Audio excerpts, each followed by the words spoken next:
Pessoal, nós já estamos ao vivo, já está fazendo a transmissão pelo Estado da Arte, se eu não me engano, e nós só vamos aguardar alguns minutinhos, né, para dar tempo do pessoal ir chegando, para não começar muito em cima, assim, o pessoal pode ir se acomodando com maior facilidade, né?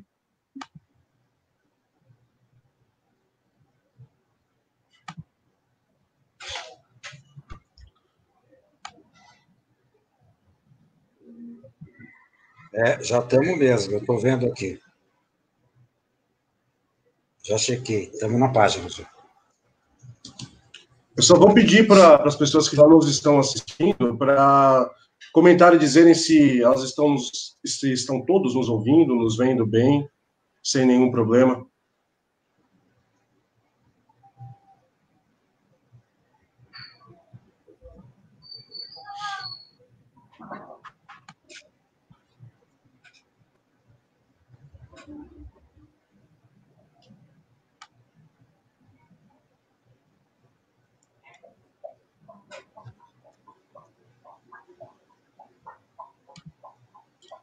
Pelo que o pessoal está dizendo aqui, está tudo certo, né? Está todo mundo ouvindo e vendo bem. Eu só vou pedir, Chico, que você só diga alguma coisa para todo mundo ver se está ouvindo bem você também. Boa noite, boa sorte.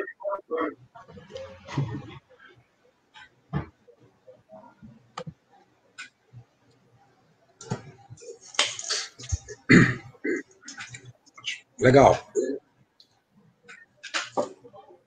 Vamos começar, então? Vamos. Podemos, já temos 3 minutos, né? Acho que dá. Claro. Então, vamos começar. Olá a todos. Olá, Jeffs. Olá, Chico. E olá a todos que estão nos acompanhando. Muito obrigado, né? É sempre bom ter uma audiência quando a gente resolve falar sobre coisas que a gente gosta. Gosta não, que a gente ama, né? Eu diria. E esse é um evento do Estado da Arte, portanto, ele está sendo transmitido pela página do Estado da Arte no Facebook, e nós faremos de tudo para que, após o seu término, nós consigamos disponibilizar esse nosso bate-papo no site do próprio Estado da Arte. Ele vai ficar disponível depois da nossa conversa na página do Facebook, mas a nossa intenção é que ele fique disponível também no site do Estado da Arte, ali na seção de cinema. Portanto, feita essa contextualização, vou fazer uma rápida, breve apresentação de nós, né? Eu e o Jeffs, nós somos editores da seção de cinema do Estado da Arte, do Estado do Cinema. Nós já estamos fazendo esse trabalho já há alguns meses. Nós também trabalhamos como crítico de cinema, assim como o Chico também. Cada um de nós, né? Nós também temos outras atividades, mas dentro do Estado da Arte, eu e o Jeff somos editores da seção de cinema. E o Chico é um longo e grande colaborador nosso, não só na seção de cinema, mas também na seção de literatura, né? O Chico é jornalista, escritor, tradutor premiadíssimo, e também escreve no Estado da Arte para nós sobre cinema. Aliás, atualmente nós estamos com um especial sobre cinema samurai, que basicamente, na sua inteireza, está sendo escrito pelo Chico, né? Feita essa apresentação, eu acredito aqui que muitos que nos estão acompanhando já nos conhecem, né, o nosso trabalho, já acompanham o Estado da Arte com uma certa recorrência, e nós vamos falar hoje aqui da trilogia O Poderoso Chefão, que, como eu já disse anteriormente, é uma trilogia que nós três amamos completamente, e do começo ao fim, porque eu já antecipo que nós somos fãs incondicionais do terceiro filme, né, nós acreditamos que o terceiro filme, né, está à altura dos 2 primeiros, né, e eu digo isso porque, criticamente, né, quando a gente analisa a reação crítica que esses filmes geraram, hoje em dia o primeiro e o segundo filmes são canônicos, enquanto o terceiro é visto como o patinho feio da turma, né. Na época de lançamento ele foi muito criticado, embora tenha tido uma participação grande no Oscar, né, mas mesmo assim foi muito criticado. O filme, ele continuou sendo criticado ao longo dos anos, Foi só mais recentemente que começou uma espécie de revisão e um número maior de críticos começou a sair publicamente em defesa do filme, o que nós três consideramos excelente, porque já passou da hora desse filme ser considerado pelo que ele é, que é uma obra-prima, né? E recentemente nós tivemos toda a polêmica dessa nova versão, desse novo corte do Francis Ford Coppola, que ele lançou com algumas alterações, não são muitas, mas são alterações significativas que mudam basicamente o começo e o final do filme, justamente depois dos maiores momentos do terceiro longa, né? O começo do terceiro filme é brilhante e o final, então, nem se fala, né? Eu, particularmente, acredito que o final do Terceiro Poderoso Chefão é o apogeu da carreira do Francis Ford Coppola, né? Ali ele atingiu o auge como criador, como pensador de cinema, como artista de maneira geral, né? E essa nova versão ela tem recebido alguns elogios, mas também tem recebido algumas críticas. Eu também já antecipo que nós três detestamos esse novo corte, nós o consideramos completamente desnecessário, e principalmente porque o terceiro filme não precisava ser alterado e porque ele altera justamente aquilo que são dois dos grandes momentos do filme, como eu já disse anteriormente, o começo e o final, né? Mas eu já falei muito, já fiz uma apresentação muito longa. Eu vou passar a bola agora para o Jeffs, mas antes eu vou passar a bola para ele de maneira direcionada, porque o Jeffs tem uma definição no filme, da trilogia como um todo, que me agrada muito, né? Eu acho que numa definição geral, todos damos, né, que a trilogia Poderoso Chefão é uma narrativa épica, operística e trágica sobre o poder, né? E a forma que esse filme, essa trilogia toma para si, é uma forma de uma crônica familiar, dos conflitos, das dinâmicas desse núcleo familiar, um grande subtexto que associa dos negócios ilícitos a uma noção, a uma crítica e a um panorama geral de como o capitalismo, o mundo dos negócios é visto nos Estados Unidos, né, como ele é representado, como ele pode ser visto e como ele pode ser representado.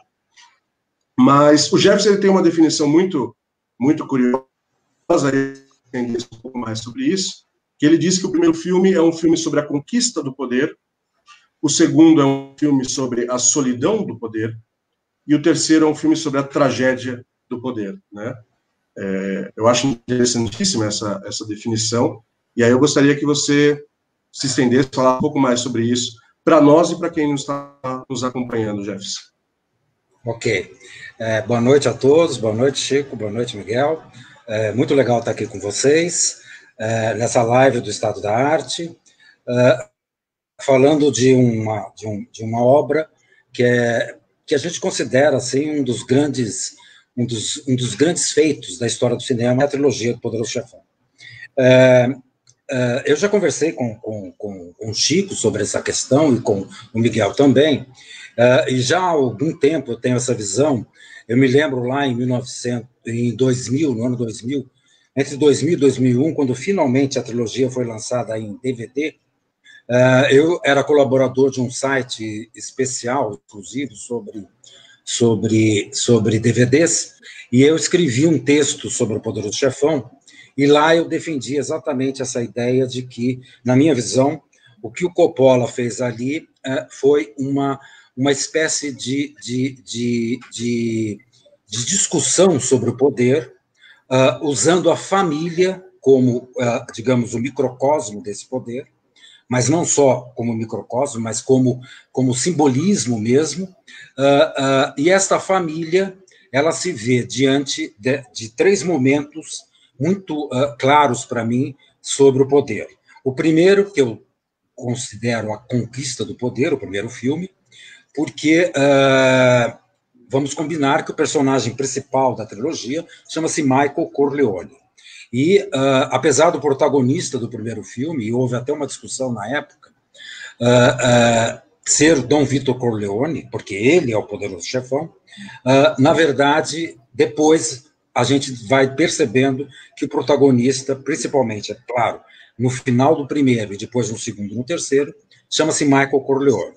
E ali, no primeiro, claramente você tem essa trajetória do que seja essa conquista do poder. Por quê? Porque você tem a apresentação de um personagem, num primeiro momento, ele está ali como um dos filhos do chefão, feito pelo Marlon Brando, e ele é apenas o irmão dos homens, ele é o irmão caçula, ele é o mais novo. Ele foi preparado para tudo, menos para aquilo que depois ele vai se tornar. Porque ele foi o único que foi à universidade, ele se formou, ele estava ali cumprindo, digamos, um sonho americano do próprio Dom Vito Corleone, que via na possibilidade dele se tornar um político, quem sabe, um senador, sei lá. Ele lutou na Segunda Guerra. Quando o filme começa, ele é um veterano da guerra, ele estava uniformizado, inclusive na cena da festa, como militar, e ele, então, não tem nada a ver com aquele universo que é dominado pelo pai e claramente pelo irmão mais velho, que é o Sonny, que é o Santino Corleone, feito pelo James Caan, e depois a gente tem ali o Fredo, que é o irmão do meio, né, que, lógico, claramente, no primeiro momento, você já percebe que ele tem uma certa fragilidade. Ele não tem muito a ver com aquilo ali. Ele é meio perdido, digamos, naquele ambiente, mas se vale do ambiente no que ele tem, pode tirar de vantagens, digamos assim. Não que ele seja uma pessoa má, não é isso, mas ele é uma pessoa que fica meio escanteado o tempo todo, ele fica no escanteio ali. Então, claramente, você vê ali que há uma possibilidade. O que é o Al Pacino, afinal das contas, na primeira quase, sei lá, a primeira cena tem quase 40 minutos, meia hora, e aí não acontece nada com o Al Pacino.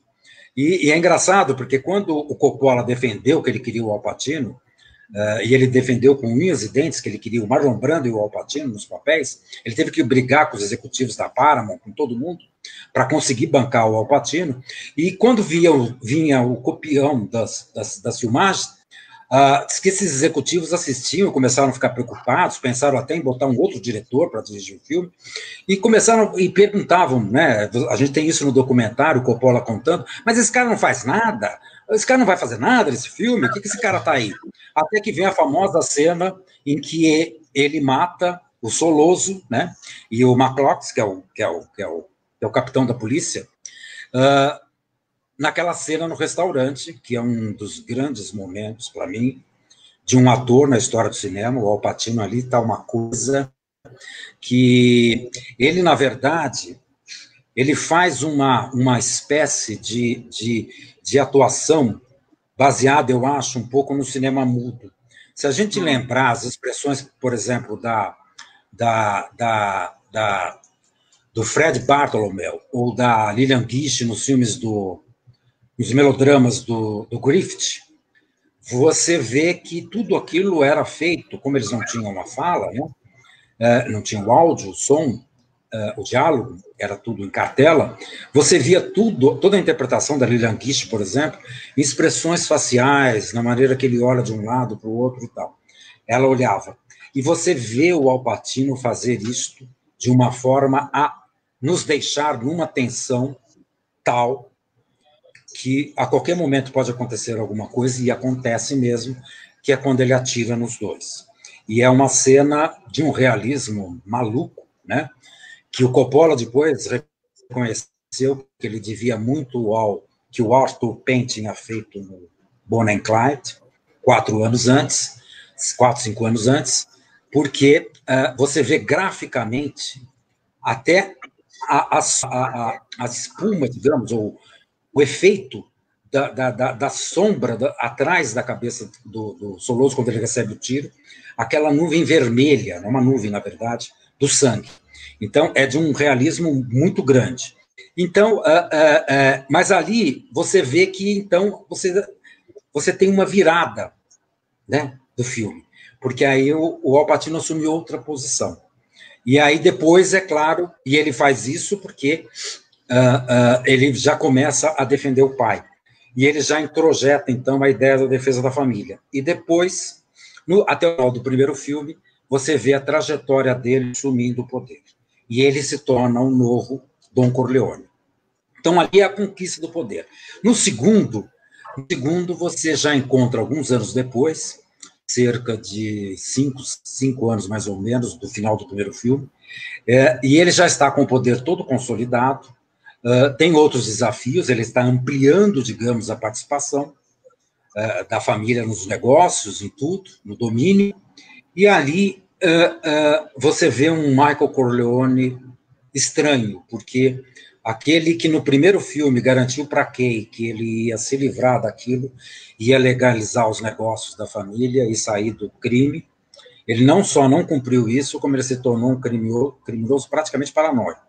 No segundo filme, ele desenvolve uma personalidade fria, muito complicada, paranoica mesmo. E ele vai se tornando aquilo que a gente costuma dizer do cara que fica só do poder. Porque, como ele se sente traído, ou possivelmente vir a ser traído por qualquer um, ele vai se tornando cada vez mais só. E a cena final do segundo filme é impressionante, porque antes tem toda uma volta ao passado, que é quando eles estão esperando o Dom Vito para comemorar o aniversário, e o Dom Vito não aparece na cena, né, porque, inclusive, o Coppola não conseguiu fechar o acordo com o Marlon Brando para aparecer, e ficou até melhor que não aparecesse, porque ficou mais forte a cena, porque você não vê, só vê eles conversando, e depois eles saem e vão fazer surpresa para o pai que está chegando na casa. E na sala de jantar fica sozinho o Michael. O Michael fica sentado e dali você já vê a sequência em que ele está completamente sozinho, sentado naquela poltrona. Então, é ali a solidão, consolida a solidão. E o terceiro filme é o filme que vai trazer então, a tragédia dentro dessa família, porque até então você não tinha tudo bem que você tem a morte trágica, o acerto de contas com o Santino, com o Sony, né? Lá no primeiro filme. Mas você, dentro da ideia do Michael, o Michael protegeu o pai, salvou o pai lá na cena do hospital, que é quando ele começa a fazer a sua mudança. Depois ele mata o policial, o capitão e o Soloso. Ele vai para Sicília, quando ele volta, ele assume o poder. No terceiro, ele acerta as contas todas que ele tem que acertar no final do filme e está vitorioso. No terceiro é o que ele perde de mais valioso, porque ele fala até em um determinado momento, o personagem do Andy Garcia, o Vicenço, ele diz para o Vincent que quando eles querem nos pegar, nos ferir, eles atacam o que nós mais amamos na vida. E é o que acontece com ele, porque aí vem o lado trágico, porque ele perde a filha. Ele perde a Mary Corleone naquela cena na escadaria da Ópera de Palermo. Então, do Teatro de Palermo. Então, ele consolida, digamos assim, essa ideia da tragédia. E é claro que a tragédia, e aí eu quero passar já para o Chico, porque eu sei que o Chico tem todo um lance também. O Chico, para quem não sabe, é um dos grandes, atualmente um dos grandes tradutores do Shakespeare aqui no Brasil, e a gente já conversou sobre isso, e eu sei que ele tem uma coisa muito legal para acrescentar aqui, que é esse lance da tragédia, que é claro, para nós a tragédia é construída desde o primeiro, mas quando eu faço essa divisão é porque o terceiro é que se consolida esse destino trágico. Mas eu quero que o Chico pegue essa bola aí que eu tô levantando agora e comece a cortada dele já. Então, com você, Chico. Boa noite, pessoal. É um prazer estar com vocês. É muito bom estar falando dos nossos filmes tão queridos. E espero que quem esteja escutando esteja gostando também da nossa conversa. Essa bola que o José contou é o seguinte: a minha teoria é que isso explica, inclusive, por que eu gosto tanto do terceiro filme, né? Por que eu defendo o terceiro filme? Tem a ver com essa minha teoria. É porque o terceiro filme ele completa o arco trágico, da história dos Corleones, né?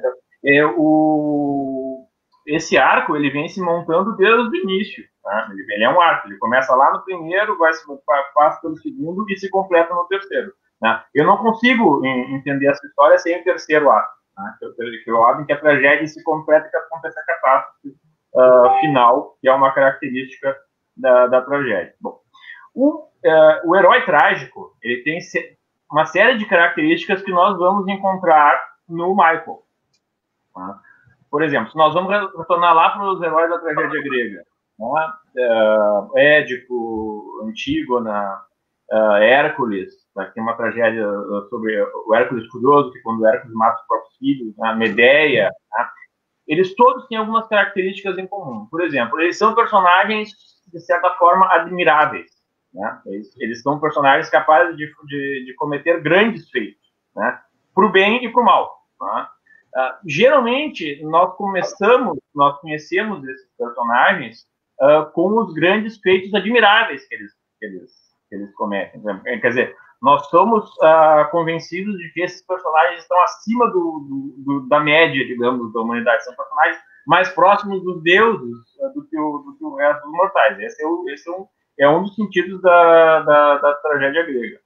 Bom, contudo, esses personagens também têm falhas, que são as falhas trágicas. São essas falhas trágicas que fazem com que eles, no início, sejam levados a fazerem o que fazem por causa do destino, né? Então, no primeiro momento, eles não têm escolha total sobre as suas próprias vidas, eles são colocados em situações em que eles não têm muitas opções. Então, por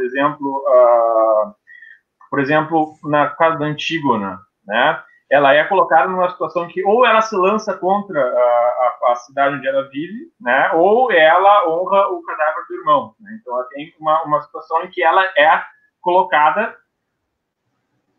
sem ter uma alternativa que não seja danosa, digamos assim. Né? Então, isso nós encontramos também aí no primeiro filme, né? Que é quando o Michael, nós lembramos lá no início, ele não queria, né? Ele dizia para Kay, essa é minha família, não sou eu. Né? Dizia para o pai que não queria se envolver nos negócios, não queria ser um homem como ele. Isso aparece um pouco mais claro nas cenas cortadas, em algumas das cenas cortadas do primeiro filme, né? Mas o filme como ele está, ele demonstra que o Michael ele não queria se tornar o seu pai, ele não queria seguir os passos do seu pai. Mas aí o que acontece? O destino interfere, né? O destino coloca numa situação em que ele não tem uma opção boa, ele não tem uma opção simples, ele não tem uma opção que vai ser totalmente não danosa para ninguém. Né? Então, é no momento em que o pai dele é baleado pelo Soloso, né? Mano do Soloso. Então, se ele não age ali, né, ele sabe que o pai dele vai morrer. Por quê? Porque o Fredo não conseguiu nem ajudar o pai no momento do atentado, né? Ele deixou a arma cair no chão. E porque o outro irmão, o Santino, é descontrolado. Né? Ele não consegue parar para calcular as coisas como o Dom Vito fazia. Quem é que consegue fazer isso? É o Michael. Né? Então, o Michael é o único que pode agir naquele momento e pode salvar o pai e, no caso, salvar a família. Isso tudo fica claro, né, numa cena aqui, num momento que pode perfeitamente escapar na primeira, na segunda, na terceira vez que a gente vê o filme. Tá? Mas acho que na quinta vez eu notei e aí eu pensei, nossa, esse filme é muito bom. Olha a genialidade do detalhe. Tem um momento em que ele está na frente do hospital com Enzo the Baker, o padeiro. Né? Eles estão desarmados. Tá? Eles sabem que os capangas do Soloso vão passar ali na frente. Tá? Eles estão desarmados, eles têm que fingir que estão armados. Então o Michael diz, coloca a mão embaixo do sobretudo, faz de conta que tens uma arma. Bom, o carro passa, né? Os capangas do Soloso olham e depois seguem embora. Aí, o Enzo tenta acender o cigarro e não consegue, porque a mão está tremendo. Tá? O Michael pega o isqueiro com ele e acende o cigarro. E aí o Michael olha para sua própria mão e para, porque ele viu que a mão não está tremendo. Tá?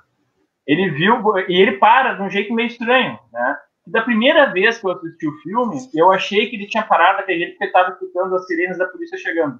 Mas depois me dei conta que não, aquele olhar dele é porque ele viu que a mão não estava tremendo e que ele tinha aquele fardo, o fardo caiu para ele. Tá? Então eu é que vou ter que resolver essa situação, tá? Toda a situação. Então a partir dali ele meio que esse é o momento meio que ele pega a coroa de espinhos do pai, porque não tem outra opção. Tá? Então nesse primeiro momento ele é colocado nessa situação pelo destino. Então a gente até pode dizer que ele não teve opção ali. Então isso é uma característica das tragédias. O herói é colocado numa situação em que ele não tem uma saída simples. Contudo, o herói trágico ele tem uma outra característica que é a teimosia. Mas não é teimosia assim no sentido rotineiro, é uma teimosia fatal. Uma teimosia que leva à catástrofe e que acaba por conduzi-lo a tudo que na tragédia chamava cegueira. Então, tem momentos que, de fato, o herói fica cego e aí comete coisas terríveis. Então, o momento da cegueira do Michael vem no segundo filme. Né? Já está pronunciado no primeiro, né? Porque no primeiro, depois da morte da Polônia, ele se transforma em outro homem. Até o olhar dele, quando ele volta para os Estados Unidos, está totalmente transformado. Quando ele sai do carro ali e encontra Kay, ele já é outro personagem. Ele não é o mesmo anterior à morte da Polônia. Né? Então, a cegueira do Michael já começa ali, mas ela começa gradualmente. E ela se torna clara no segundo filme, né? Principalmente quando ele manda matar o próprio irmão. Né? Ele tem opção. Né? Isso é muito importante. Então, no segundo filme, ele tem uma opção. No primeiro, ele não tinha. No segundo, ele tem uma opção. Ele tem a chance ali de se redimir. Qual é o momento? É o momento em que a Connie, a irmã, se ajoelha na frente dele e diz: eu te perdoei, eu sei que tu mataste o meu marido, mas eu sei que tu estava fazendo isso porque tu estava sendo forte para todos nós. Eu te perdoei, que tu não pode perdoar o Fredo. Aquele era o momento em que ele podia ter desviado a bola do destino, mas ele não desviou porque ele estava cego. Né? Como um bom herói trágico, ele entrou no momento de cegueira e aí cometeu o ato que selou o destino. Você mandou matar o próprio irmão. Né? E aí, o terceiro filme completa o arco da tragédia. Né? Se ele tivesse se desviado naquele momento daquele caminho de destruição, talvez o resto não tivesse acontecido. Mas no momento que ele matou o próprio irmão, o destino dele estava selado, e aí esse destino se completa no terceiro filme. Né? Então, os bem que tem toda uma estrutura, né? Que começa... Então, isso é uma coisa extraordinária, porque os filmes eles foram sendo feitos... não foi tudo planejado desde o início, dessa maneira. Né? Tinha o livro, né, que tem o material do primeiro filme e a parte dos flashbacks do segundo, né? Mas o resto da história eles foram construindo enquanto eles faziam os roteiros. Né? E no terceiro, quando eles estavam fazendo ele e o Mário Puzo, o terceiro roteiro... no início, a primeira opção deles, não sei se chegaram a escrever o roteiro assim, mas a primeira ideia que eles tiveram era que o personagem que morreria no final era o Michael. Ele levaria um tiro, não na ópera, parece que a cena seria numa igreja, talvez naquela igreja de Corleone. Então ele levaria um tiro nas escadarias da igreja. Né? Aí ele cairia, e aí a Kay se ajoelharia ao lado dele, e perguntaria: Michael, você está morrendo? Daí eu olharia para ela e diria: não, nem no primeiro filme, e aí ele morreria. Então essa era a primeira ideia com a qual eles trabalharam, mas aí o Coppola diz que não, a gente precisava de uma coisa mais devastadora. Seria muito fácil para o Michael se ele morresse no final. Então ele precisava de um final mais trágico. Né? Quer dizer, ele precisa contemplar o resultado das suas ações. Né? Então, assim, no terceiro filme, por isso que a gente diz que o terceiro completa perfeitamente os dois primeiros. Então, eu não consigo entender muito bem quem não gosta do terceiro. Eu acho muito estranho, porque o terceiro completa perfeitamente a história. Uma coisa que o Miguel falou uma vez, né? Muitas pessoas argumentam: mas a história tinha se completado satisfatoriamente no segundo. Bom, mas no primeiro também. Também, claro. Primeiro, né, a história do primeiro se completou ali, né, com a porta se fechando. A rigor, não precisava continuar a história, mas a história continuou. Então, o terceiro completa os outros dois da mesma maneira como o segundo continua o primeiro. Tá? Então aí se completa o arco da tragédia, e aí acontece uma coisa que é a gente é levado a começar a ver de novo, né, e observar todas essas coisas se desenhando e acontecendo, né. E aí, é claro, essa tragédia, ela aí no segundo filme, com os flashbacks mostrando a história do Vito Corleone, nos demonstra que, na verdade, essas cartas marcadas do destino já estavam ali antes do Michael nascer. Tá? A própria vida do Vito Corleone, tá?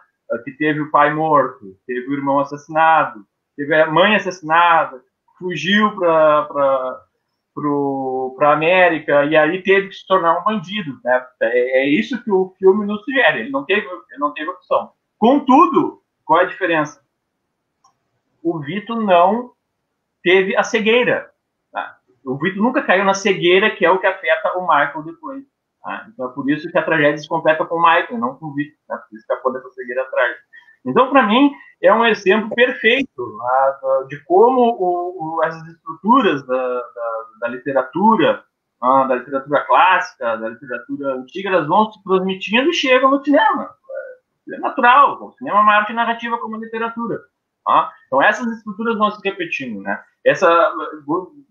Você pode encontrar também resquícios dessa estrutura das antigas tragédias em outros filmes, como Lawrence da Arábia, por exemplo. O meu trabalho de conclusão de curso de jornalismo, século passado, foi sobre os elementos da tragédia grega no Lawrence da Arábia. Então, a gente consegue encontrar em outros filmes também. Mas o Poderoso Chefão, para mim, fica perfeitamente claro, e é por isso que eu defendo que o terceiro filme é necessário. Eu concordo com o Miguel. Aquele final é o final original, né? Não o final mexido agora. O original, para mim, é um dos ápices da carreira do Coppola.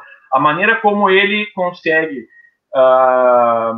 colocar de forma simultânea todos aqueles fatos acontecendo ao redor do palco da ópera, e como aquele diálogo que está acontecendo no palco é impressionante, e como esse espírito operístico se comunica e se estende até o final, quando o Michael cai da cadeira e morre solitário, né? E uma das coisas que mudou na nova versão do Poderoso Chefão Parte 3, e que eu não gostei, foi que naquele momento final, depois da morte da filha do Michael, ele cortou, o Coppola agora cortou aquela reminiscência em que o Michael dança com a Polônia e depois dança com a filha. Eu achei terrível isso. Aquela reminiscência era central na história. Porque ele dança com a Kay, ele dança com as 3 mulheres da vida dele, que ele não teve, ele perdeu as mulheres. Ele perdeu todas as mulheres que ele teve, ele perdeu todas as mulheres que ele amou, e aquela reminiscência marca todos os momentos. Quer dizer, o Michael dançando com a Polônia era o herói ainda, não tinha virado vilão. O Michael dançando com a Kay já estava no caminho de se transformar num vilão, e aí o Michael dançando com a Kay não se redimir. Então, tudo isso que achava perfeitamente com o final, que eu achava realmente o único final possível para esses filmes. E nós também já falamos disso, só vou mencionar aqui, né, o início do Poderoso Chefão Parte 3, começa com a cena das imagens da casa abandonada, com a propriedade abandonada, né, em Nevada, com as imagens que remetem ao segundo filme. Eu acho que também era um grande início de filme, porque dava a tônica correta. Esse filme vai ser sobre a família, vai ser o destino da família, né, como se completa o destino dessa família. Então, por isso eu defendo, né, como todos nós defendemos, eu defendo que o Residente terceiro filme, eu acho que ele completa esse arco de maneira brilhante, e seguirei defendendo com a ajuda de vocês. Tá certo. O Chico tocou num ponto, né, que para mim é um ponto crucial para a gente olhar para a trilogia de maneira geral, né? Eu acho que o primeiro filme não precisava do segundo, o segundo não precisava do terceiro, mas ainda bem que o Francis Ford Coppola fez os 3. Né? A trilogia ela tem um poder de cada filme se sustenta por si só, com as próprias pernas. Os filmes, eles, é claro, eles precisam dos outros, porque é uma longa história que se desenvolve ao longo de anos. Mas como obras de arte, né, como obras formais, cada um dos filmes se sustenta por si só, e quando colocados um do lado do outro, eles crescem também, porque eles contêm dentro de si uma lógica que perpassa cada um dos filmes, né? É impressionante a gente pensar que, com a quantidade de problemas que teve, com a ideia do Coppola, não era fazer, ele não tinha interesse em fazer nenhum filme além do primeiro. As dificuldades são famosíssimas de bastidores, né, nos 3 filmes, basicamente, mas principalmente no primeiro. E ainda assim, os 3 filmes parece que eles são resultado de um planejamento longo e detalhado que levou anos, né? Acho que eles tenham conseguido isso. Existe uma lógica por trás dos 3 filmes que é uma lógica. Miguel, está cortando muito a sua fala. Vocês estão me ouvindo? Mas está cortando muito, está quase que tesourando, né, Chico? Cortou bastante. Quem está vendo a gente ouvindo bem? Se vocês puderem comentar aqui, agradeço. Hã? Eu estou esperando alguém comentar para ver se eles estão ouvindo, porque a gente não consegue, porque nós estamos fazendo gravação. Sim.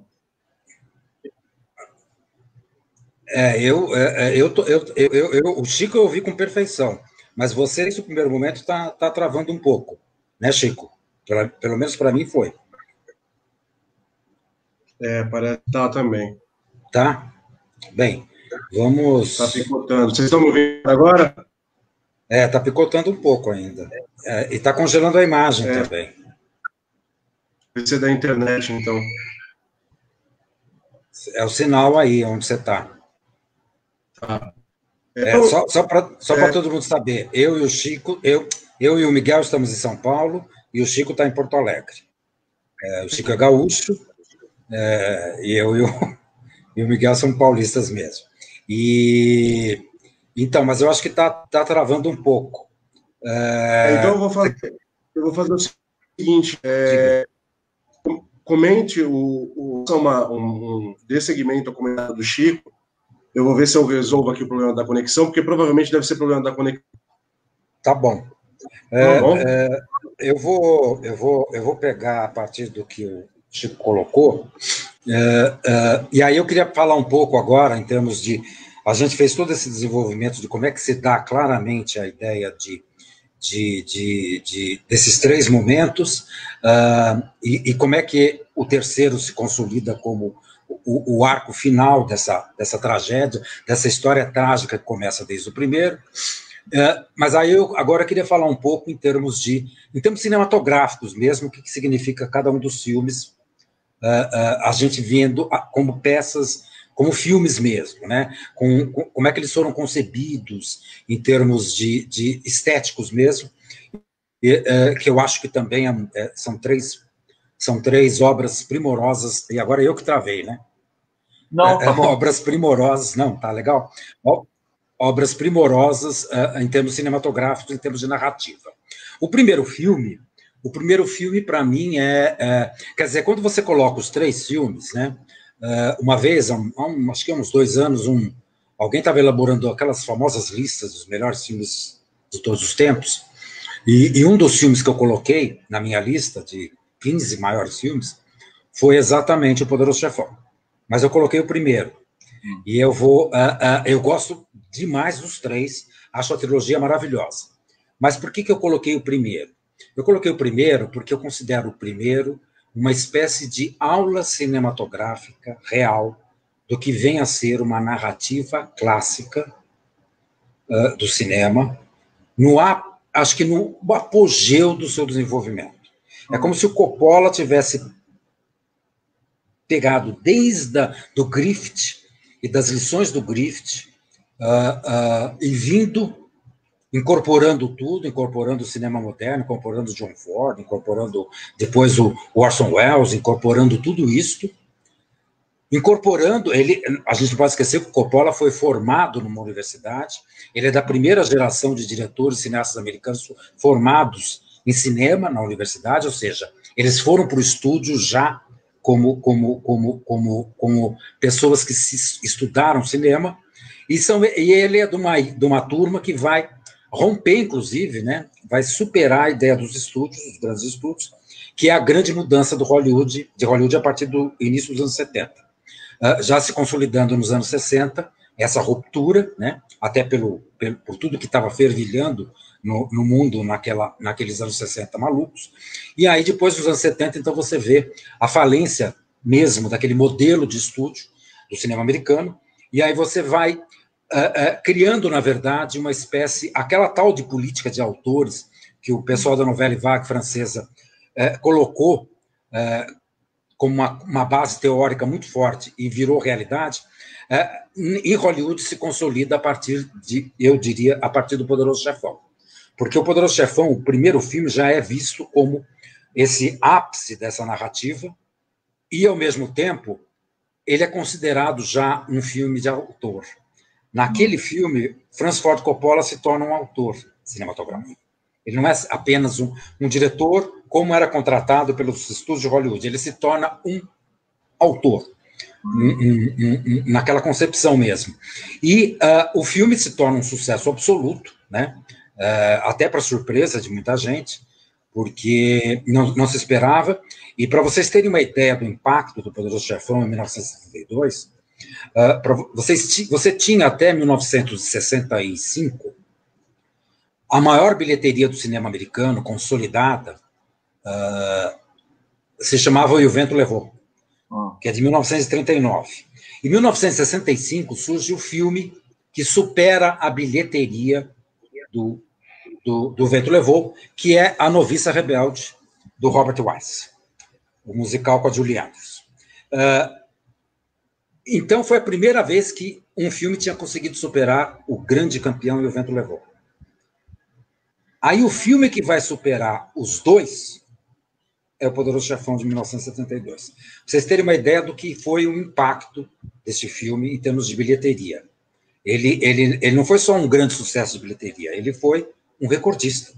Ele mudou, ele mudou essa relação do cinema, e é por isso que ele enterra a ideia dos grandes estúdios, no sentido de que o que se destaca ali não são os produtores mais, o que se destaca é o Francis Ford Coppola.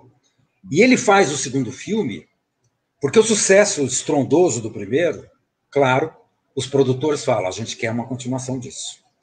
E aí ele aceita, claro, lógico, inebriado por todo aquele sucesso, e até porque ele e o Mário Puzo sabiam que eles tinham material, porque tinha coisas no livro que eles não estavam no primeiro filme, que dava para contar ainda essa história. E aí ele vai, daquele cinema narrativo clássico americano, com toda a evolução que teve, desde os anos 30 até os anos 70, incorporado no primeiro, o que ele vai fazer no segundo? No segundo ele faz uma mudança. E eu acho que é por isso que, para a crítica, grande parte da crítica mundial, o segundo sempre foi considerado o melhor. Por quê? Porque o segundo ele estabelece um diálogo com o cinema europeu muito mais claro. O primeiro não faz isso, mas o segundo faz. Por quê? Porque ele pega e tudo aquilo que o cinema americano sempre deixa um pouco de lado, porque não quer discutir grandes questões mais complicadas, mais intelectualizadas, ele traz para o segundo. O segundo é um filme muito intelectual, muito. Perto do primeiro e do terceiro, ele é o mais intelectual de todos. Primeiro porque ele já vem com uma proposta narrativa que já é complicada, porque ele resolve contar o filme, a história, em 2 tempos. Então ele vai para o passado e volta, vai para o passado e volta, vai para o passado. Pra vocês terem uma ideia, na primeira exibição do filme, o primeiro teste, quando eles exibiram, acho que foi em Los Angeles, a plateia reagiu muito mal. E aí o Coppola voltou para a ilha de edição, para a ilha de edição, não, para a montagem, né? A gente fica com muita cabeça de televisão, vai lá para a montagem e começa a refazer a montagem com o Walter Mush, que era o montador dele, e eles começam a sacar que talvez tivesse muito idas e vindas. Então, eles contam, o Walter Murch no documentário conta que eles tinham 20 idas e vindas no segundo, dos dois momentos da história. E aí eles reduzem, eles cortam 8, eles reduzem para 12. Por quê? Porque eles perceberam que ficava muito picotado e as pessoas ficavam confusas em acompanhar a história. Então, por quê? Porque ele concebeu o segundo como um filme mais intelectualizado, mais europeu, digamos assim, mas resolveu montar como um filme americano, e não funcionou. Então, o que ele percebeu? Ele percebeu que ele tinha que dar mais tempo para as sequências, então ele tirou aqueles 20, vai e volta, e transformou em 12, ele tirou 8. Quando ele fez isso, todas as sequências ganharam muito mais tempo, de uma história para outra. E os cortes ficaram muito mais elegantes e muito mais esteticamente e narrativamente poderosos, né? Se vocês lembram bem, tem um momento, por exemplo, que sai do Michael, no primeiro, viajando no trem, depois que ele sofreu o atentado, e ele vai fundindo quase que na janela do trem, ele vai trazendo o Robert De Niro, que é o Vitor Corleone no jovem, com uma fusão lenta. Então, tudo é muito mais... Tanto é que é o filme mais longo, né? O primeiro tem quase 3 horas, o segundo não chega a ter 3 horas, tem o terceiro, e o segundo tem mais de 3 horas, acho que tem 3 horas e 5 minutos, uma coisa assim. Ele é o filme mais longo, o segundo, porque ele deu mais tempo para isso. E aí o que ele faz? Ele faz o filme mais intelectualizado. Por quê? Porque ele precisava, inclusive, dessa proposta estética para o que ele queria, que o Chico apontou, que ele queria fazer com aquele personagem que é o Michael. Por quê? Porque todos os conflitos do Michael tinham que vir no segundo filme, os conflitos pessoais dele. Porque o primeiro, ele está lutando contra quem quer destruir a família dele. No terceiro, ele também vai fazer isso, já dentro de uma proposta de que ele quer a redenção dele mesmo. Mas ele só quer a redenção dele mesmo porque ele tem culpa de tudo que ele fez no segundo filme. E no segundo filme é o Michael mais complexo. Psicologicamente, tudo. Ele perde a Kay, ele mata o irmão, ele tem tantos conflitos ali, dessa ideia de, como o Chico lembrou, de alguém que está cego, e quando você tem um herói cego, esse herói é de uma riqueza psicológica e dramatúrgica intensa. Então, para ele desenvolver isso no segundo filme, ele opta, então, por essa narrativa que é, na verdade, uma narrativa mais intelectual. É o filme mais intelectual dos três, é o segundo. E eu acho que é por isso que a crítica, grande parte da crítica, sempre considerou o filme o melhor dos três. Eu já acho, como eu estava falando no início, que para mim o melhor dos três é o primeiro mesmo, se eu tivesse que escolher. Mas eu gosto dos três, eu acho o terceiro uma obra-prima absoluta, sempre defendi isso desde o primeiro dia que eu assisti na estreia, em 1990. Eu saí completamente, para você ter uma ideia, eu e minha mulher fomos assistir, e a gente tinha marcado um jantar, a gente ia jantar fora depois do filme. A gente ficou tão embotado com aquela tragédia que a gente voltou para casa e comeu alguma coisa, uma salada, sei lá o quê, esqueceu de jantar, porque a gente tinha clima para ir jantar, depois daquele impacto emocional que foi o terceiro filme. Ele foi poderosíssimo. Agora, o primeiro cinematograficamente, para mim, até porque ele vem com esse ápice da narrativa americana, do cinema americano, ele é o mais perfeito. Como plot, como virada, como clima, como ritmo. Ele não tem nada a mais naquele filme. Acho que se eu assistir 500 vezes o primeiro filme, eu não vou conseguir tirar um frame, não vou nem falar uma cena. Virou moda falar um frame. É impossível tirar um frame, não existe isso. Mas eu não tiraria um frame daquele filme. Nada está sobrando ali. Ele é perfeito. Eu diria que o terceiro é até quase chega nisso também. Por isso que o Coppola cometeu uma traição a gente que sempre defendeu o filme, fazer essas besteiras que ele fez agora. Mas o segundo, de certa forma, ele é maravilhoso, mas ele tem, eu diria que ele tem, em 2 ou 3 sequências, uma certa barriga. Eu tiraria algumas coisas. Por exemplo, a sequência inteira do tapete eu acho um pouco arrastada. Qual? Eu acho A do tapete, que eles vão lá roubar o tapete, que, na verdade, o cara fala que vai dar de presente o tapete que eles estão roubando. É bárbara a cena, mas eu acho...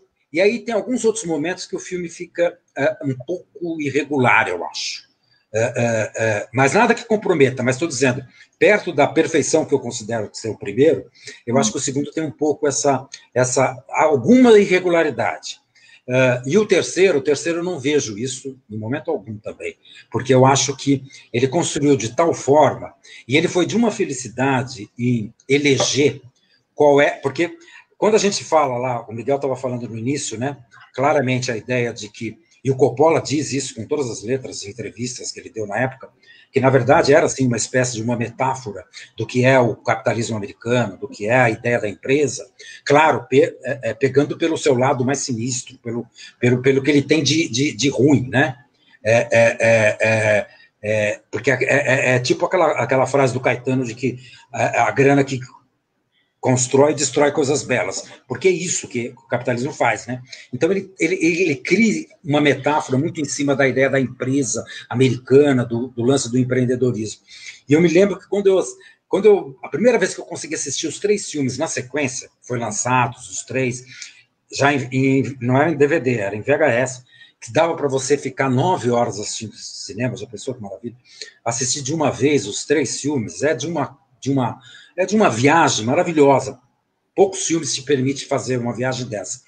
E aí você mergulha naquilo, e aí você começa a perceber claramente que o que ele fez, quando eu acabei de assistir, eu falei assim, nossa, a primeira coisa que me veio na cabeça me lembrou uma frase do Balzac, o escritor francês, Honoré de Balzac, que ele dizia que na origem de toda fortuna há um crime.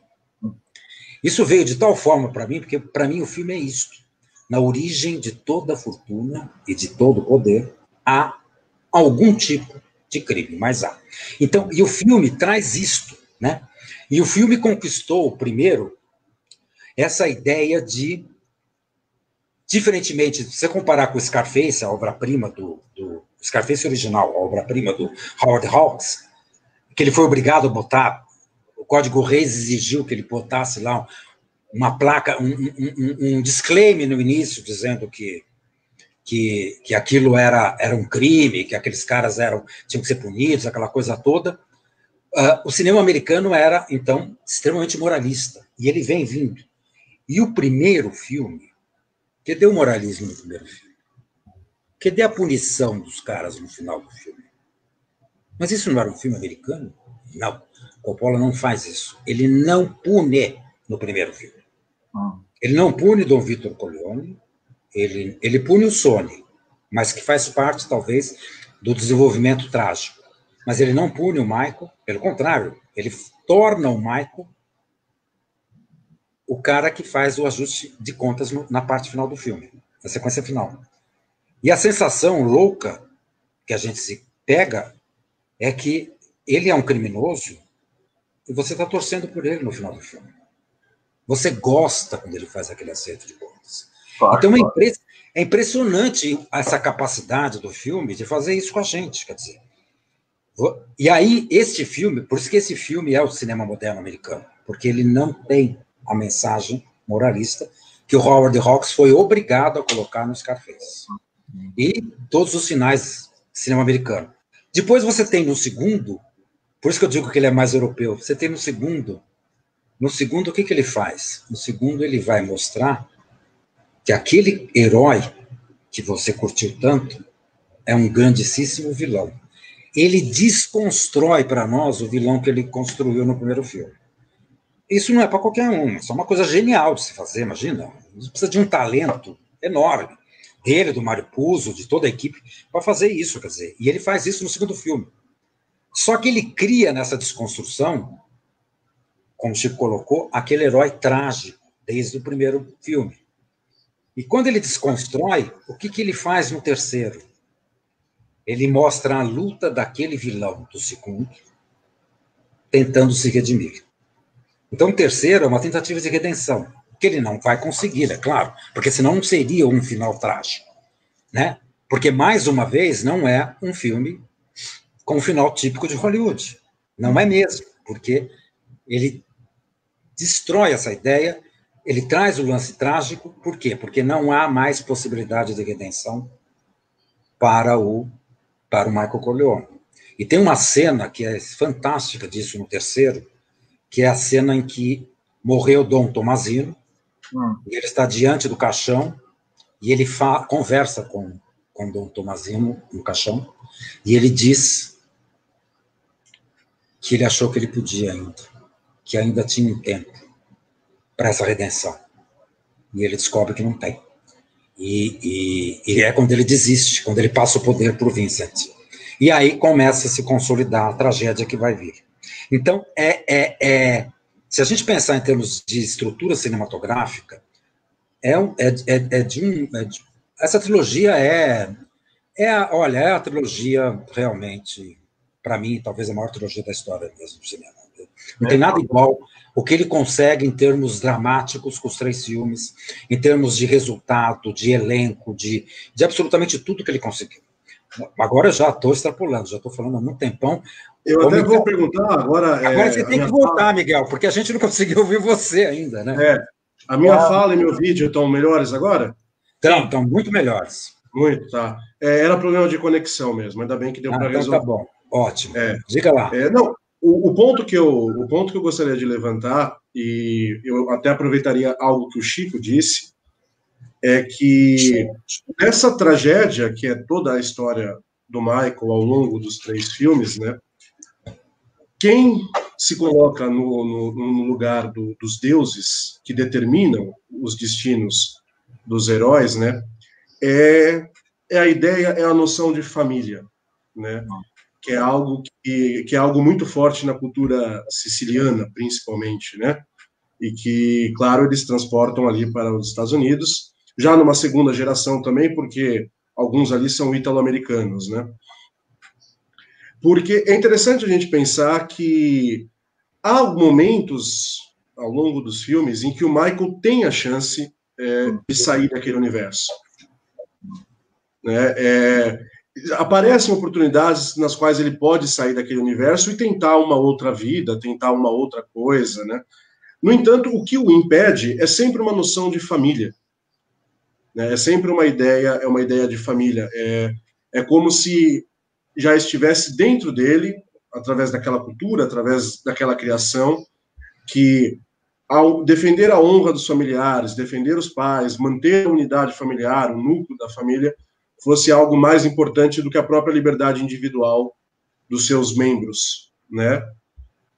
Porque é interessantíssimo a gente notar que todos os personagens daquela família, eles estão muito conectados, né? A vida deles estão embrenhadas, né? A vida de cada um deles dentro daquele núcleo familiar, e o destino trágico que cada um deles vai encontrando aos poucos são destinos trágicos que nascem justamente de alguma coisa dentro desse seio familiar, né? É como se a gente pudesse dizer que eles morrem por causa da família deles, né?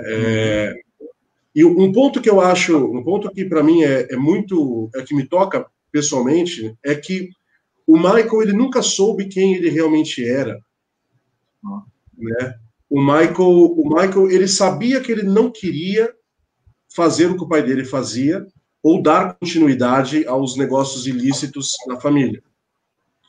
Mas, no lugar disso, para substituir isso, ele nunca teve uma noção exata do que ele iria fazer, quem ele iria se tornar, né? Ele é uma figura, sob essa ótica, ele é uma figura misteriosa, tanto que nos filmes a gente vai sempre se impressionando com as ações dele, porque ele é inicialmente uma figura misteriosa que vai revelando traços da sua personalidade aos poucos, né?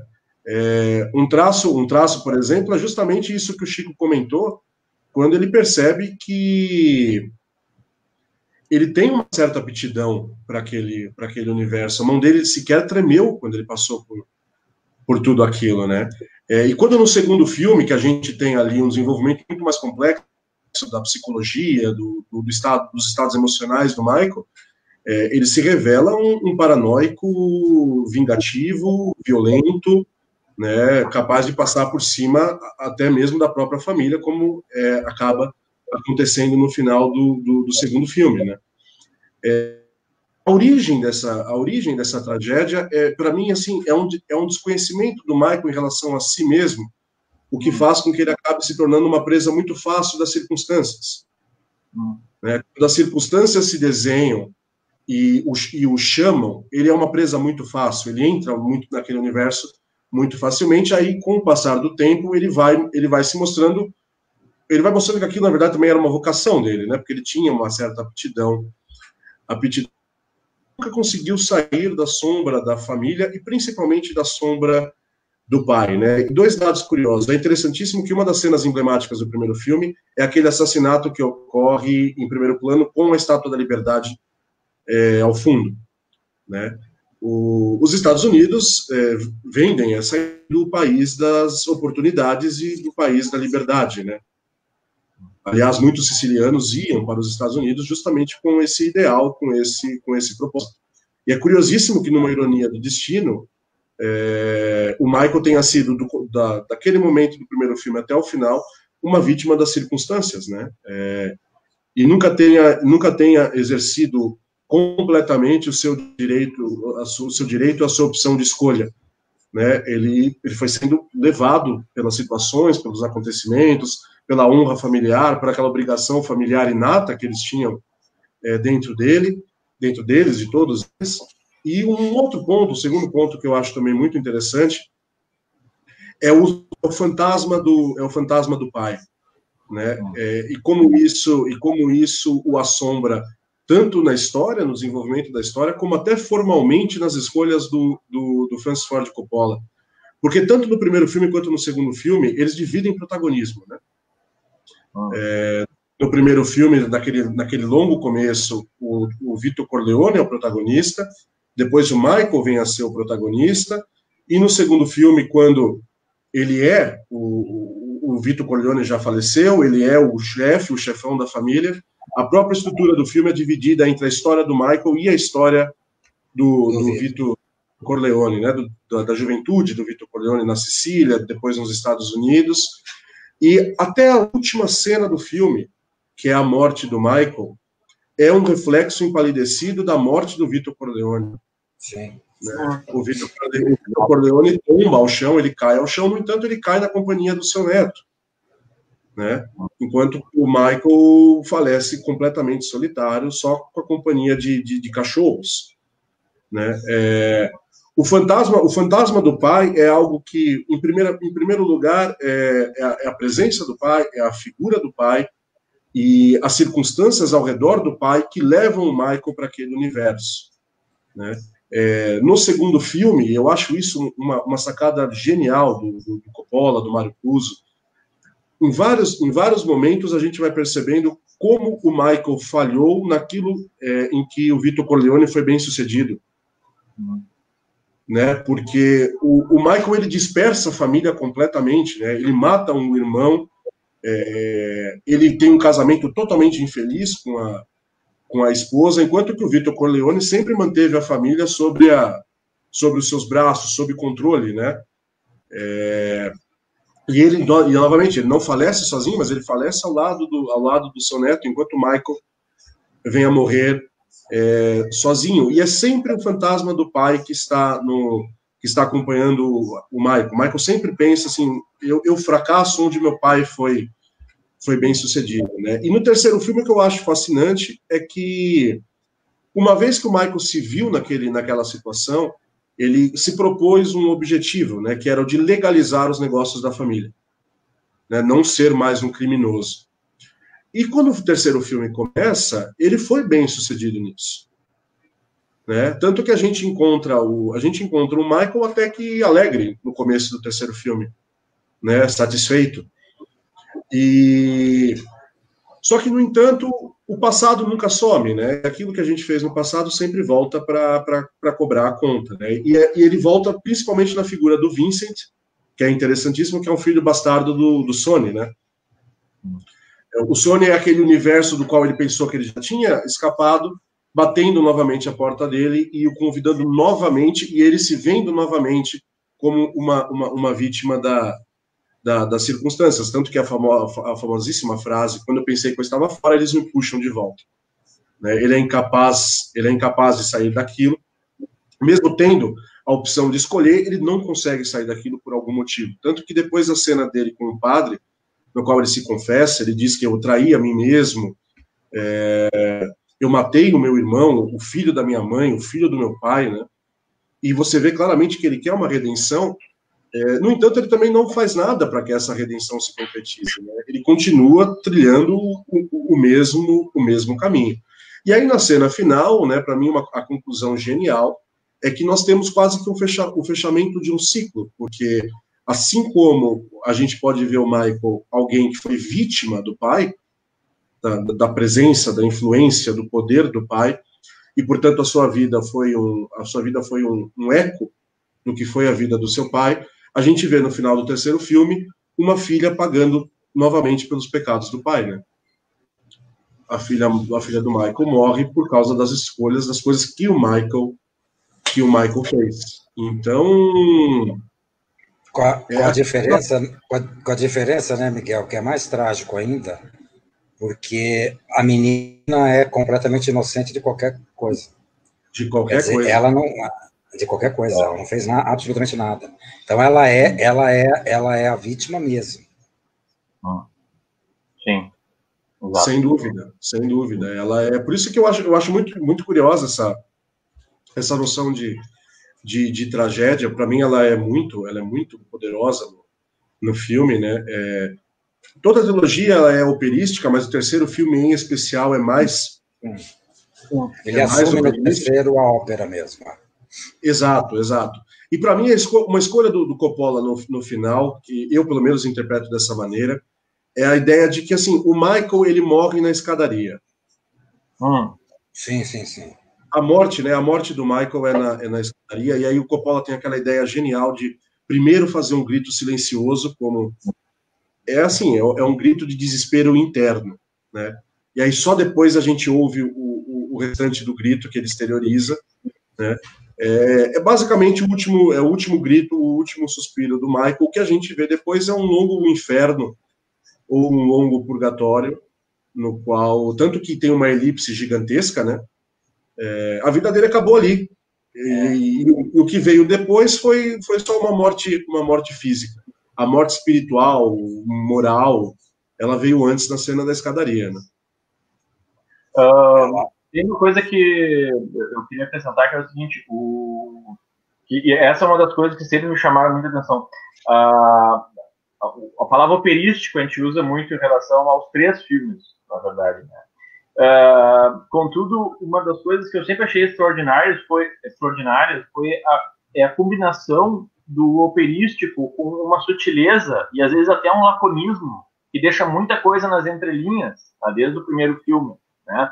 E esse deixar nas entrelinhas faz com que as coisas sejam confere uma profundidade maior naqueles momentos, né? Então, por exemplo, no primeiro filme, aquele momento em que o Técio, que foi o capo que traiu o Michael, né? Ele é cercado pelos outros, ele vai ser levado embora, né? Aí ele pede pro Tom Hagen, não pode me livrar dessa, pelos bons e velhos tempos. E aí o Tom só diz, não vai dar, não posso, né? E aí eles levam o Técio embora. Aí entra a trilha do Nino Rota, e aí a gente só vê o rosto do Tom Hagen do outro lado do vidro. A gente não sabe o que ele está pensando, tá? Fica no ar. Eu gosto muito dessa cena, porque ele não explica o que ele está sentindo naquele momento. No livro explica. No livro diz o que ele está pensando, e não é tão bom. É por isso que eu acho o filme muito melhor. Porque o filme deixa as coisas no ar e faz com que as situações se tornem mais profundas por isso, né? Então, o rosto do Tom Hagen naquele momento ali e a trilha sonora junto é, ao mesmo tempo, eloquente e lacônico, porque ele não fala nada, a gente não fica sabendo do que ele está falando, né? E esses momentos, assim, que daí esses momentos crescem na próxima vez que a gente revê o filme, né?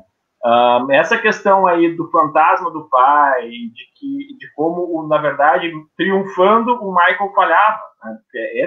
Pelo menos no primeiro e no segundo filme fica claro, né? O triunfo dele é um fracasso, né? Porque está contrastado com o triunfo do pai, né? Ele não conseguiu fazer o que o pai fazia. Isso está dito no filme, mas está dito de uma forma muito sutil, naquele momento em que, de novo, com o Tom Hagen, ele vai falar com o Pentangelo. Né? Na hora que ele vai passar aquele recado para o Pentangelo tem que se matar, né? Tem que abrir os pulsos, aí vem aquela conversa do Império Romano, e sabe o que acontecia no Império Romano, quando alguém saía do imperador, entrava numa banheira, abria os pulsos, e a família era perdoada, e cuidavam da família. Tem um momento nesse diálogo, acho que é pro fim do diálogo, em que o Pentangelo diz assim, naquela época, na época do Vito, né, a família Corleone era o Império Romano. E nós éramos os centuriões. Né? E aí o Tom diz, naquela época era. Então aí tá dito, né? É dito no filme a condenação do Michael. O triunfo dele nesse filme é um fracasso, né? Então, mas está dito de uma maneira muito sutil. Então, esse contraste entre a sutileza e o tom artístico é uma coisa muito fascinante. Né? Sem dúvida. E o terceiro filme, outro momento que eu lembrei agora, aquela cena que nós gostamos muito, que é com o Ralph Malone, né, que faz o Papa. Né? O cardeal, Ele vai virar o Papa depois, né? Quando o Michael se confessa, eu matei o filho do meu pai, eu matei o filho da minha mãe. Aí o cardeal diz, você poderia se redimir, mas eu sei que você não acredita nisso. Aí ele fala, para mim, é a segunda melhor frase do filme. A melhor é quando eu tento sair, eles me puxam de volta. A segunda frase é, você não vai mudar. E aí eu te absolvo, mesmo assim, eu absolvo. Né? Então, esses três momentos assim, que eu separei são momentos muito sutis, em que não diz tudo, né? Não dá toda, não entrega todo o ouro. Né? Contudo, exatamente por não entregar todo o ouro, por serem momentos muito sutis, tá? Eles se tornam incrivelmente profundos. E, claro, a presença de grandes atores, tá?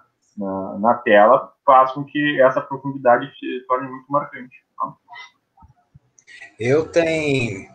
Você falando de cenas, a gente fica recuperando cenas, né? Porque esse filme tem uma cena no primeiro, que eu acho, quer dizer, tirando a cena do restaurante, que aquilo tem uma cena que eu acho que é coisa de gênio mesmo, o Coppola, porque com um plano ele sintetiza absolutamente tudo, que é o momento em que está sendo estrangulado o cunhado. E a câmera, você está naquele vidro do carro, você não vê mais, né? E você só vê os pés dele quebrando, e aí ele pega o Michael saindo da casa, passando na frente do carro. Naquele momento, ele se torna o Don Corleone. A hora que aquela passada, é engraçado que só de falar eu já fiquei meio arrepiado aqui, porque a sequência é tão poderosa. Eu lembro que a primeira vez que eu assisti, eu fiquei meio assim, embasbacado, porque eu falei assim, essa coisa, quer dizer, você vê sem nenhuma palavra, sem nada, puro cinema, você vê o Coppola dizer que aquele cara tinha virado o chefão. Então, e a maneira como o Al Pacino anda, porque, na verdade, ele tá numa metade arcado e outra não. É uma coisa muito estranha. E aí, porque ele é baixo também, né? E aí ficou sempre imagina o Robert Evans, o produtor lá da Paramount, o chefe da Paramount, que bancou o Poderoso Chefão, queria que o Michael fosse feito ou por Robert Redford ou Ryan O'Neal, imagina, dois irlandeses. O que teria a ver? Nada, né? Mas, independente deles serem bons, é outra história. Mas como o Michael só podia ser o Al Pacino mesmo, porque nessa sequência é uma coisa assim deslumbrante. Uma outra cena que eu acho maravilhosa, e tá no terceiro, que também com uma fala, com uma frase, o poder de síntese é monumental. É o momento em que a Connie está conversando com ele e ele tem que se aplicar na barriga o tratamento da diabetes, e ele vai dar a injeçãozinha, e aí ele põe, e ela ajuda ele ali e tal, E aí ela olha para ele e fala: que pena que o Fredo se afogou, não? Ou seja, todo mundo sabe que ele mandou matar o Fredo, mas é o momento dela dizer para ele: eu estou do seu lado, eu acredito até no que não é verdade, para estar ao seu lado. Então, quando ela diz, ela compra a ideia de que ele morreu, porque essa é a versão oficial. O Fredo morreu afogado no lago, tentando pescar. Então, e não que levou um tiro. Então, são duas cenas, e são dois momentos que, na verdade, você vê o primeiro que ele vira o Don Corleone mesmo. E no terceiro, que você vê ele frágil, diabético, com a irmã tentando confortá-lo, porque a maior culpa que ele tem é ter mandado matar o irmão. E isso foi pouco depois da sequência que ele se confessou com o cardeal, né? Então, é um poder de síntese cinematográfica, porque é uma cena só. E não precisa dizer mais nada, quer dizer, não tem explicação, não tem comentário, não tem nada, só tem ela dizendo essa frase. E aí é uma coisa, assim, maravilhosa, né? E no segundo também, no segundo você tem coisas... aquela cena em que morre a mãe, e ele permite que o Fredo venha no enterro, e o Fredo se aproxima dele e ele abraça o Fredo. A hora que ele abraça o Fredo, ele tinha falado que o Fredo viveria enquanto a mãe vivesse. E corta por olhar dele e ele olha para o capanga, para o Alneri. Aí ele olha para o Alneri, tipo assim, a ordem está dada. Pode matá-lo. Então, é um olhar só, e é um olhar, é assim, talvez o pior de todos os olhares do Al Pacino no filme, porque é uma coisa assim, que aquilo que você falou, Chico, é o máximo da cegueira do herói total. Ali e é com o olhar que ele mostra a cegueira, né? Muito louco isso. É bem maravilhoso. Uma coisa que a Laura Ferraza, aliás, um abraço, Laura.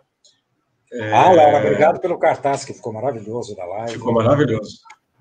Ela comentou algo aqui que eu acho que é importante a gente lembrar também e que tem a ver também com essas mudanças envolvendo o Vito Corleone e o Michael, né?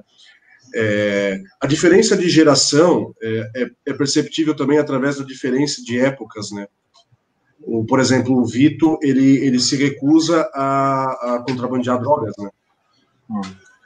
Os tempos estão mudando, aquela máfia que era a máfia do Vito Corleone, que era uma máfia, vamos dizer assim, mais elegante, né? Até a gente pode dizer com uma moral um pouco mais rígida, embora a gente esteja falando de criminosos, né? Que era a máfia do favor, que é colocado na primeira sequência do primeiro filme. É o favor. Exato. Aquela cena. Que era o poder, exatamente pelo favor. Eu te faço um favor e você fica me devendo uma, tá? Então, aí você vai multiplicando, isso vira um poder, né? E no outro não, você tem razão. A máfia, ela começa a mudar, né? Ela começa a ter até um certo pensamento mais corporativista, né? De negócio. Acontece isso, exatamente. E o filme retrata muito bem. Tanto que é curioso que essa máfia, com o passar dos anos também, ela vai um pouco se desvencilhando um pouco da sua origem siciliana e ela vai se tornando mais norte-americana, né? Tanto que no segundo filme tem aquela cena que se passa no deserto, agora eu não me lembro se é no deserto de Nevada ou da Califórnia, mas é como se fosse para o oeste, fosse se alastrando, né? Fosse se tornando cada vez mais norte-americana e se distanciando um pouco das suas raízes sicilianas, que, como a gente vê, por exemplo, o Vito Corleone surgiu dali, viveu uma boa parte da vida ali antes de ir para a América, né? E sobre isso que você comentou, Jeffers, do Al Pacino, é impressionante como parece que o Al Pacino nunca saiu assim, ele nunca perdeu nada em relação ao papel, né? Tanto que ele volta no terceiro anos depois e a gente vê o Michael ali. É o Michael envelhecido, e é interessante a gente notar como nos três filmes há uma série de situações que nos mostram a versatilidade e o inúmero repertório dramático e artístico do Al Pacino, né? Porque a trajetória do personagem é toda uma trajetória. Ele no começo é um personagem mais calado, mais introvertido, né? Aos poucos ele vai se tornando um pouco mais confiante de si, e no segundo filme ele já é embora continue sendo o Michael, ele já se mostra uma outra pessoa capaz de atos de maldade assim, absurdos, né? Como principalmente toda a parte da história envolvendo o Fredo deixa muito claro, né? Toda essa história dele com o Fredo no segundo filme é uma história repleta de momentos de pura maldade, né? Parece que é difícil passar por ele ali, sequer a ideia de perdão, né? E ele vai se transformando, tanto que eu acho uma cena emblemática do terceiro filme, que é quando um dos filhos, né, do Michael diz que quer ser cantor, né? E a primeira reação dele é curioso, porque o Michael foi uma pessoa que não fez o que queria fazer, seja lá o que isso fosse, né? Mas ele foi engolido ali pelas circunstâncias. E no terceiro filme ele se vê numa mesma situação, agora do outro lado, ou seja, do lado como pai, e o filho dele quer cantar, e a primeira reação dele é uma reação de espanto, né? Ele não gosta daquilo, ele não aceita aquilo. Depois a situação muda, mas a primeira reação dele é uma reação que a gente acha curiosa, dada a história dele, né? Agora, para mim essa é uma cena emblemática que mostra como ele foi mudando. E no terceiro filme é um personagem em busca de se redimir, né? Tanto que o terceiro filme é um filme recheado de símbolos cristãos, né? Cristãos, é um filme recheado. Na verdade, é quase uma liturgia, né? Diria, porque tem um momento da confissão, tem um momento de tudo, quer dizer, por isso que eu acho que ele não poderia ter mudado o início, porque o início é dentro de uma igreja, quer dizer, ele tira tudo aquilo, ele corta tudo aquele negócio, e que eu acho que é muito forte, muito poderoso. Mas eu queria pegar um pouco esse lance que você falou aí, Miguel, do Al Pacino, e também destacar uma outra coisa, que se a gente observar, os únicos dois atores principais que estão nos 3 filmes é ele e a Diane Keaton. E a mesma coisa que você falou do Al Pacino serve para a Diane Keaton. Não é à toa que ela é uma senhora atriz, porque nos 2 primeiros filmes, claro, ela é a Kay no terceiro. É impressionante quando ela surge. Ela continua sendo a Kay para mim, quer dizer, é a Kay. Parece que não teve 16 anos de intervalo entre um filme e outro, quer dizer. Eles assumem os personagens como eles eram mesmo. Então, claro, com toda a evolução mas você vê a Kay do mesmo jeito. Então, e são os únicos 2 principais atores que estão nos 3 filmes, né? Porque os outros, na verdade, o Alneri está nos 3 filmes, tem vários ali, coadjuvantes, que estão nos 3 filmes, mas dos protagonistas são só os 2 que estão nos 3, porque eles não conseguiram o Robert Duvall para o terceiro, né? Porque não conseguiu fechar o cachê do Robert Duvall. E foi uma pena, porque eu gostaria de ter visto o Tom no terceiro. Eu também.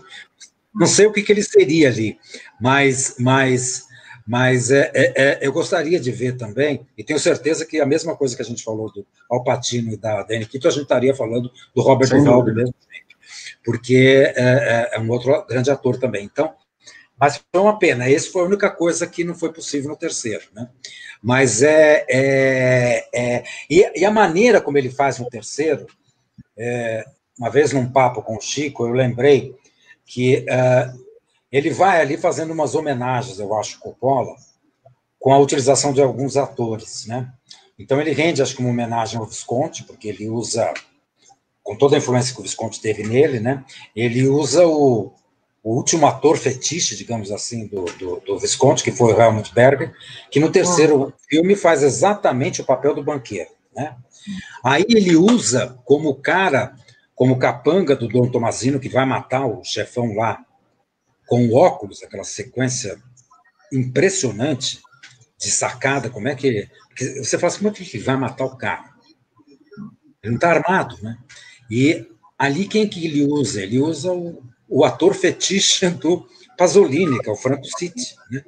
Que é o cara do Acatone. Então, é o Franco Sitti ali que está falando daquele personagem.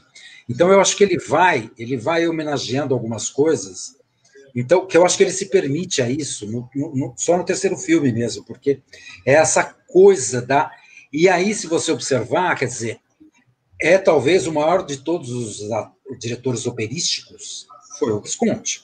E ali, naquele terceiro, que para ele é uma ópera mesmo, né? Tanto é que a ópera que ele usa, a Cavalaria Rusticana, é uma vendetta mafiosa, né? Tanto é que tem o beijo, tem aquela mordida na orelha que o Vincent dá no Zaza, tá na ópera também. Então, acontece isso no Cavalaria Rusticana. Então, é uma ópera sobre a máfia mesmo, né?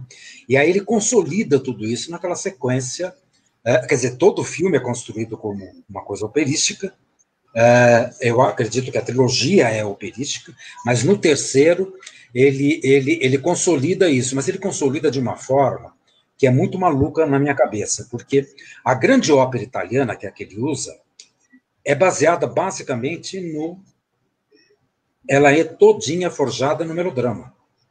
E isso o Visconti saca de forma genial. Só que em momento nenhum dos três filmes é um melodrama. Pelo contrário. Nem o primeiro, nem o segundo, nem o terceiro. Então, como é que ele faz essa operação, né? É porque eu acho que ele usa a ideia da ópera italiana, da música italiana, mas ele está mais próximo da música, da ópera wagneriana. Ele faz essa transcrição muito louca, porque tudo é italiano, mas Por quê? Porque no Wagner não tem melodrama, tem tragédia, principalmente. Então, precisa ser trágico. Então, ele traz, eu acho que essa... Mas agora, vou confessar para vocês que essa sacada foi agora. Nossa, estou ficando... não foi uma coisa que eu tinha pensado antes, não. Mas o Chico falou do lance da ópera, e eu fiquei pensando aqui, e é isso, eu acho ele... Porque os três filmes são operísticos, mas é o terceiro que assume mais a ideia da ópera, porque ele faz, inclusive, os 40 minutos finais do filme, é uma coisa magistral, em termos...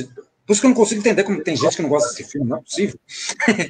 É uma coisa magistral que ele faz com a ópera, porque ele vai mesclando as cenas da ópera com o que está acontecendo, numa tensão que você vai ficando com o coração na boca. Porque você sabe que vai acontecer alguma coisa muito, muito terrível ali, naquele momento, entendeu? Você sabe que tem um cara tentando matá-lo, ele sempre usou sons, né? O Coppola tem um poder de usar sons todos os recursos cinematográficos. No Apocalipse Now isso fica mais claro ainda, mas no Chefão, nesse terceiro, aquele uso que ele faz do filho do matador que imita o burro, aquilo a hora que ele faz na escadaria o burro, é quase que fosse um sinal para a tragédia acontecer, é um efeito sonoro de antevisão do que vai acontecer. E assim ele vai distribuído pelo resto dos outros filmes, quer dizer, é tudo uma montagem de recursos de cinema, de narrativa cinematográfica, que é coisa de mestre mesmo, e é de tirar o chapéu, eu acho que é de tirar o chapéu. Agora, o Coppola, com seus 81 anos, não tinha que ter mexido no filme, não tinha que ter mexido mesmo no filme, entendeu? Porque foi uma pena. Mas é isso, quer dizer, nossa, Miguel, a gente já está 1h30 aqui quase, né? Quase 1h30, 1h28. E aí, que mais nós temos, hein? Eu só queria lembrar, no terceiro filme, como se não bastasse tudo isso que a gente falou, ainda tem o Eli Wallach, que é um dos meus atores favoritos, eu amo esse homem. Eu sou um grande fã do Leone, então eu gosto muito do Homem de Conflito, né? E eu acho que aquele personagem é incrível, como em cada filme, né? Isso é muito importante. Cada filme acrescenta alguma coisa, né? Cada filme ele não fica simplesmente requentando ou mostrando uma coisa que já apareceu uma outra roupagem. Cada filme ele vai acrescentando novos elementos. Então, por exemplo, No primeiro filme, a questão política, digamos, envolve a chegada das drogas, né? No segundo filme é Cuba, tá? Que é uma coisa inesperada. Quando tu vem do primeiro filme, do segundo não esperas que a Revolução Cubana vai ter um papel tão central e vai ser lá que o Michael dá o beijo da morte no Fredo, né? E aí no terceiro o Vaticano, a história do Banco Vaticano, a morte do Papa, né? Então, eu acho muito interessante que cada filme ele vai apresentando novos elementos e novos personagens, né? E ele nunca repete, assim, uma coisa que eu gosto muito é que ele nunca repete os vilões, eles são totalmente diferentes, os antagonistas, né, dos Corleone, né? Então o Don Barzini é totalmente diferente do Hyman Roth, tá? São duas figuras completamente. Agora, e a maneira, Chico, que ele faz esses personagens com os atores que ele escolhe, porque se a gente pensar bem, o Don Barzini é feito por um cara chamado Richard Conte, que é um ator de ítalo-americano também, e que fez muito papel de gangster nos anos 40 e 50. Então, ele traz o Richard Conte para o papel. O Hyman Roth, que ele traz, é apenas o cara que é um dos caras responsáveis pelo método americano de interpretação, que é o Lee Strasberg, né? Que criou lá o método, né? O famoso método, é um dos criadores do método americano de interpretação, muito baseado no Stanislavski, mas é o Lee Strasberg, o grande Lee Strasberg que faz. E que, é claro, tinha que ser um judeu, no papel de um judeu ali, né? E aí ele cria um outro personagem italiano maravilhoso, que é o Petrangeli, que é uma coisa... maravilhoso. Ele vai buscar aquele ator que é impressionante. E no terceiro ele traz o grande Eli Wallach, que é, né, que é o feio, né? Que é o feio do... Ele é o feio do Leone. Então, e ele aproveita ali também, homenageando os italianos, para homenagear o Leone também, né? Porque ele traz esse ator que é maravilhoso, né? E o Chico lembra muito bem, porque eu concordo com você, Chico. O Eli Wallach o Eli Wallach fez quase 100 anos, ele morreu com 90 e tantos anos, 97, 98 anos. E é um ator, assim, foi um ator maravilhoso em todos os papéis, em comédia, né? Eu assisti recentemente aquele Como Roubar $1 Milhão, do William Wyler, que é com Peter O'Toole e Audrey Hepburn, maravilhoso. E o cara que é interessado nela, mas que é mais interessado em obra de arte, é feito pelo Eli Wallach. E é um papel cômico, né? Porque ele está muito engraçado nesse filme, né? Porque ele, na verdade, sacrifica, ele fala que está apaixonado pela Audrey, imagina, mas quando ele vê a possibilidade de adquirir aquela estátua que é falsa, inclusive, ele esquece a Audrey Hepburn e fica com a estátua falsa, né? Então, é muito legal, e a versatilidade dele.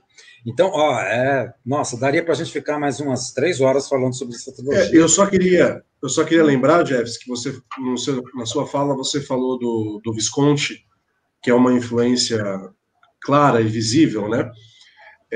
Uma ponte interessante, que é bom lembrar também, com o filme O Leopardo, né? Porque, principalmente em relação ao terceiro, porque, claro, Sicília, né, o Leopardo está falando da unificação italiana e do príncipe ali da Sicília, interpretado pelo Burt Lancaster, e a gente está falando de Sicília na trilogia inteira do Poderoso Chefão, né?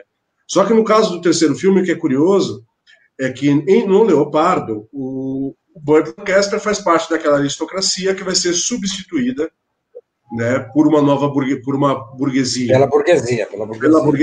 E é o seu sobrinho, que é interpretado pelo Alain Delon, que vai lutar na guerra ao lado de Garibaldi, ali, pela unificação da Itália, que levará ao poder dessa burguesia. E no terceiro filme, a gente tem isso na relação do Michael com o Vincent, né?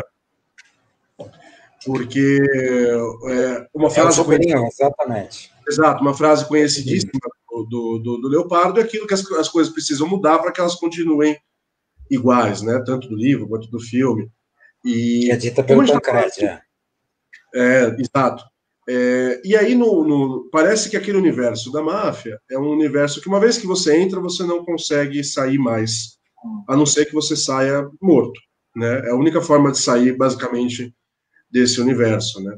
E eu acho que é interessante que no terceiro filme ele deixa claro que ele passa, né, o bastão, vamos dizer assim, para o Vincent, que é o sobrinho dele, assim como o Tancred era o sobrinho do Burt Lancaster, né, do personagem do Burt Lancaster no Leopardo, por uma máfia assim, que vai se adaptando de acordo com as mudanças dos tempos, mas que continua, né? Por exemplo, eu gostaria muito de saber qual foi o final do Vincent, ou pelo menos o que continua acontecendo com o Vincent, né? Isso seria algo muito interessante de ver. Até porque na elipse que ele traz a morte aquela elipse enorme que ele traz a morte do Michael, por curiosidade, nessas árvores genealógicas que vão sendo feitas, sabe, dos personagens, tem uma no documentário que é muito interessante, porque, claro, quando ele corta para aquela sequência que o Michael está colocando óculos, ele está morando na Sicília, né? Ali, a cena final do terceiro filme, ele está muito envelhecido. Não é o Michael da escadaria. Sim. E, na verdade, passaram-se quase 20 anos, porque a cena da escadaria acontece em 1979. E a morte do Michael, segundo a árvore genealógica, é em 1997. Então, é 18 anos depois. Então, ele ainda viveu com aquele culpa e aquele peso 18 anos. Muito tempo. É muito tempo, né? Mas você falando também, eu me lembrei de uma... Quer dizer, vale destacar, que a gente não pode deixar de destacar também, é que essa outra ponte que ele faz com o Visconti e com o próprio cinema italiano é quando a gente sabe que a trilha sonora do filme é do Nino Rota. E então ele traz o Nino Rota, né, para a trilha do filme, e o Nino Rota é o autor da trilha do Leopardo, que é uma trilha maravilhosa porque ele trabalha em cima de temas do Giuseppe Verdi, e que é uma coisa operística, né, o Verdi. E aí é maravilhosa a trilha. E quando ele traz o Nino traz isso também, né? Traz toda essa ideia, e o Nino era um grande pesquisador de temas, principalmente populares. E ele homenageia o Nino quando ele, no terceiro filme, quando ele resgata que o tema de amor do chefão, que eu até mandei para vocês naquele nosso WhatsApp, que eu me lembro que a primeira vez que eu ouvi aquilo foi cantado pelo Vanderlei Cardoso, uma versão em português chamado Fale Baixinho, que era muito interessante, a orquestração toda e tal, mas é o tema de amor. E esse tema de amor, na verdade, ele fez o Nino Rota baseado numa canção siciliana. E a canção siciliana é resgatada no terceiro filme, quando o Tony canta para o Michael e traz todas as lembranças da Polônia, claro, lógico, né? Do amor que ele teve na Sicília, né? Então, nossa, Chico, eu cortei você, o que você ia falar? Isso, Chico, você ia fazer um comentário, né? Eu acho que eu esqueci agora quando. O que a gente estava falando? Desculpe. A gente está falando sobre como seria interessante ver o desenvolvimento do Vincent. Qual o destino dele? Parece que tinha uma ideia. O Mário Puzo tinha uma ideia. Eles tinham uma ideia de fazer talvez um quarto filme em que é mostrar o Vincent aí devorado pelas lembranças da prima morta e envolvido com o tráfico de drogas com a América do Sul e tal. E isso aí ia ser também uma narrativa com duas temporalidades, aí ia ter uma outra parte da narrativa passada no auge da família Corleone, cujo personagem principal seria o Sony, daí interpretado pelo Leonardo DiCaprio. Então tinha essa... Era o Leonardo DiCaprio, exatamente. O Leonardo DiCaprio foi pensado para isso, exatamente. Ele morreu, né, e ficou por isso mesmo, né, mas as ideias, por um tempo pelo menos, parece que eles completaram com ela. Assim. Então o Vincent ia aparecer de novo, né, se houvesse esse quarto filme. Bom, pessoal, nós já estamos quase com 1h40. Já fez 1h40, já completou. Quase Então, acho que já falamos bastante, né? 100 minutos. 100 minutos foi o tempo de um longa. Exato. A gente fez um longa hoje. Um longa ao vivo.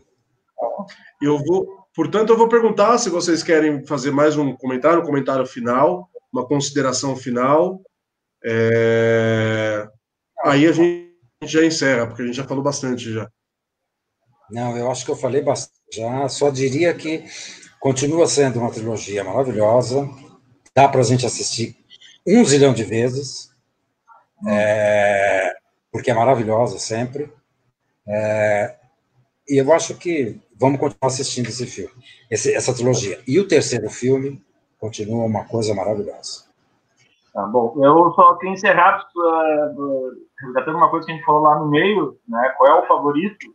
E aí é engraçado porque o meu favorito foi mudando muito ao longo dos anos. Talvez aconteça com outras pessoas isso. No início era o primeiro, o favorito. Depois, por muito tempo, foi o terceiro. Por muito tempo, eu ousava dizer, não, o melhor é o terceiro. Por causa de toda essa questão do final. Até que eu encontrei vocês, né? Mas por muito tempo eu vi que esse final é brilhante, é uma das melhores coisas que o Coppola gravou, a Laura concorda comigo. E hoje eu acho que o meu favorito é o segundo, talvez porque os outros já foram por muito tempo, e hoje eu estou apaixonada pela fotografia do segundo, pelo aquele negócio ambarino que a gente falou, né? Que é diferente do primeiro, né? Então eu fico revendo o segundo e revendo só para ficar admirando a textura do filme, né? Então, enfim, assim, né? Deixa eu fazer uma pergunta para vocês, então, que é uma curiosidade que eu tenho, que me ocorreu agora você falando isso. Porque eu falei que o que eu mais gosto é o primeiro filme. Como é que vocês assistiram os 3 filmes? Vocês assistiram o primeiro, o segundo, depois o terceiro? Foi nessa ordem mesmo? Porque eu, por exemplo, não. O primeiro filme do Chefão que eu assisti foi o segundo, que eu assisti no cinema. No primeiro eu tinha 14 anos, acho que eu tinha 13 anos, eu não entrava ainda assim, nesse filme. E aí eu não assisti no cinema. Eu levei muitos anos para assistir o primeiro. E se eu não me engano, eu só assisti quando passou na Globo. O segundo não, o segundo eu assisti no cinema. E o terceiro, claro, eu assisti no cinema. Mas então eu não assisti o primeiro, o segundo e o terceiro. Como vocês são bem mais novos do que eu, o Miguel, então, dá para assistir os 3 de uma vez, né? Porque quando o Miguel nasceu depois que ficou pronto o terceiro. Então daria para assistir os 3 depois. Você assistiu os 3 na ordem, Miguel? Você assistiu os 3 na ordem, Miguel? Na ordem. Na ordem. E você, Chico, também ou não? Não, também não, né? Eu assisti tudo errado, porque eu assisti o primeiro no Supercine, quando eu morava em Bagé, dublado. Provavelmente a gente assistiu juntos. Será? Pode ser. Aí eu assisti, eu dependia da televisão naquela época, então eu assisti o terceiro depois, também dublado, também não sei se foi Supercine, Corujão, alguma coisa assim. E aí eu enlouqueci com o terceiro. Aí eu fui atrás do segundo, né? E aí então o segundo foi o último que eu vi. Então eu vi nessa ordem aí, né? E eu comecei a ver na televisão, né? Mas porque hoje já não. Totalmente. Isso é uma história de outro mundo que não existe mais, né? O que a gente assistia o Poderoso Chefão na TV aberta, no Supercine, né? Ficava acordado até tarde para ver no Corujão. Eu acho que o terceiro eu devo ter visto no Corujão. E aí o segundo não, o segundo foi na época do VHS. Aí eu pegar do VHS, aí depois eu peguei os 3 no VHS de novo, e aí muito tempo depois eu fui ver no DVD, depois da restauração. Né? Então são momentos de vários mundos distintos, assim, né? O mundo que a gente assistia mais na TV, aí depois o VHS, e depois vi tudo de novo no DVD, mas foi nessa ordem. Tá? Mas eu tenho uma relação curiosa com a trilogia, porque eu vi a trilogia em ordem e basicamente um depois do outro na adolescência, né? como aqueles filmes obrigatórios, né? Na minha formação cinematográfica sempre existiam aqueles filmes obrigatórios que eu precisava assistir, e a trilogia Poderoso Chefão, principalmente os 2 primeiros filmes, eram 2 filmes obrigatórios.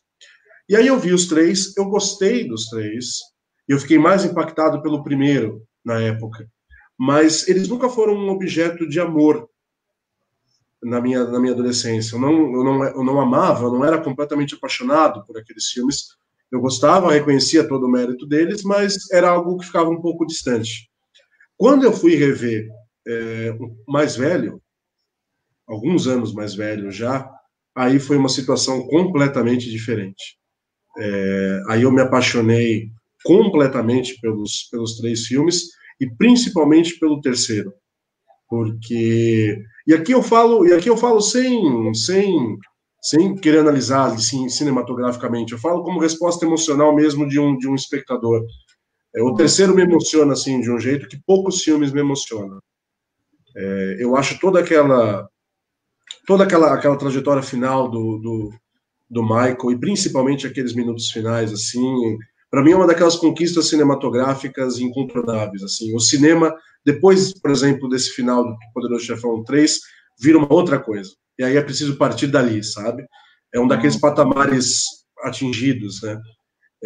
Mas eu não sei, eu não saberia dizer por que a minha relação com os filmes mudou. Provavelmente porque nesse intervalo de tempo eu tenha passado por algumas experiências, vivido algumas coisas. Eu tenho visto um pouco ali na trajetória do Michael, que é uma trajetória de escolhas, do que fazer, de ser envolvido por situações, de não saber muito bem quem é. Eu acho que com o passar do tempo, tendo vivido também um pouco isso na minha própria vida, vendo anos mais tarde, eu tenho tido uma relação ali muito próxima com o filme. E aí hoje, depois dessa segunda revisão, eu revi muitas vezes. Eu acredito que eu não tenha revisto tanto quanto vocês, porque eu acho que vocês não sabem nem mais contar quantas vezes vocês reviram a trilogia, né? Eu e a Selma tínhamos uma combinação de que a gente via a trilogia pelo menos uma vez ao ano. E com os amigos na praia, eu levava sempre, a gente assistia quase todo ano na praia. E na sequência, o primeiro, o segundo e o terceiro, em 3 dias diferentes, para não ficar 9 horas na praia na frente da televisão, né? Mas a gente assistia a trilogia sempre, anualmente. Mas eu tenho uma relação muito louca com o segundo filme. Porque o segundo filme, na verdade, dos 3, foi a minha principal descoberta. Por quê? Porque a primeira vez que eu assisti o primeiro, eu, como se diz antigamente, eu gamei. Acho aquele filme, para mim, é o melhor dos 3. E o terceiro é o que mais me emociona também. Em termos emocionais, é uma coisa maluca o terceiro. Mas o segundo, que foi o primeiro deles que eu assisti, eu não curti tanto a primeira vez que eu assisti. Eu também não. Até porque eu tinha 16 para 17 anos, talvez eu não tinha ainda captado tudo para poder ter uma noção clara do filme. Mas eu não tive todo esse envolvimento e eu não curti tanto o filme, e até porque no mesmo ano eu tinha assistido um outro, e como os dois foram os 2 grandes concorrentes do Oscar, eu torci muito no Oscar pelo outro. E fiquei muito chateado com 6 Oscars que deram para o Coppola e tal, porque eu achava que o filme do ano chamava-se Chinatown. Porque eu tinha achado Chinatown e o Polanski, para mim foi uma descoberta ali, o filme Chinatown. Com 16 anos eu achei aquele filme uma coisa do mundo. Então, a minha grande relação com o segundo foi depois, muito depois. Foi quando eu comecei a assistir a trilogia. Aí é que eu descobri realmente. E aí que eu entendi porque o segundo era muito caracterizado, muito considerado por muita gente o melhor deles e tal, porque ele tinha toda essa. Por isso que eu tenho aquela que eu coloquei, que eu acho que é o filme mais intelectual dos 3. Que tem toda essa. E foi um filme que eu fui descobrindo aos poucos as camadas dele, porque é um filme mais complexo dos 3. Então, eu não tive esse arrebatamento, e eu acho que ele ainda não. O segundo não tem para mim, não tem esse arrebatamento formal que eu tenho no primeiro, e nem emocional que eu tenho no terceiro. Ele é uma coisa intelectual mesmo para mim. Ele é uma coisa intelectual para mim. Ele é um filme mais intelectual mesmo. Então, é uma relação que a gente acaba tendo, né? Bem, eu vou encerrar, gente, senão a gente vai ficar aqui até amanhã.